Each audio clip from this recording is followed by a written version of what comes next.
2020-25ಕ್ಕೆ ಏನು ದಸರಾ ಉದ್ಘಾಟನೆಗೆ ಈಗ ಬಾನು ಮುಸ್ತಕ್ ಅವ್ರನ್ನ ಆಯ್ಕೆ ಮಾಡೋದು ರಾಜ್ಯ ಸರ್ಕಾರ ತಪ್ಪು ನಿರ್ಧಾರ ಅದು. ಯಾಕಂದರೆ ಇದು ನಮ್ಮ ಧರ್ಮದ ಹಬ್ಬ, ಇದು ನಮ್ಮ ಹಿಂದೂ ಧರ್ಮದ ಸನಾತನ ಹಿಂದೂ ಧರ್ಮದ ಹಬ್ಬ ಇದು.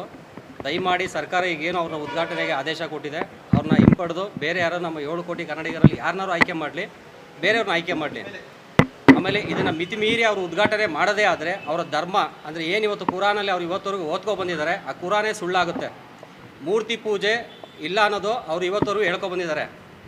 ಅವ್ರು ಏನಾರ ಈ ಸರ್ಕಾರ ಈ ನಮ್ಮ ಸಂಘಟನೆಗಳೆಲ್ಲ ವಿರುದ್ಧ ಮಾಡಿ 7 ಕೋಟಿ ಕನ್ನಡಿಗರನ್ನ ವಿರುದ್ಧ ಮಾಡಿ ಅವರು ಉದ್ಘಾಟನೆ ಮಾಡೋದೇ ಆದರೆ ನಾವು ಇಡೀ ಸಂಘಟನೆಯವರು ಇಡೀ ಸಮಾಜಕ್ಕೆ ತಿಳಿಸಿ ಹೇಳ್ತೀವಿ ಅವರ ಕುರಾನೇ ಸುಳ್ಳು. ಯಾಕಂದರೆ ಇವತ್ತವರೆಗೂ ಅವರು ಸಮಾಜಕ್ಕೆ ತಿಳಿಸ್ಕೊಂಡೇ ಬಂದಿದ್ದಾರೆ ಮೂರ್ತಿ ಪೂಜೆ ಮಾಡೋಂಗಿಲ್ಲ ನಮ್ಮಲ್ಲಿ ಅಂತ. ಅವ್ರೇನಾರ ಮಿತಿಮೀರಿ ಈ ಉದ್ಘಾಟನೆ ಮಾಡೋದಾದರೆ ಅವರ ಧರ್ಮನೇ ಅವ್ರ ಗ್ರಂಥನೇ ಸುಳ್ಳು ಅಂತ ನಾವು ತಿಳಿಸಿ ಹೇಳ್ತೀವಿ.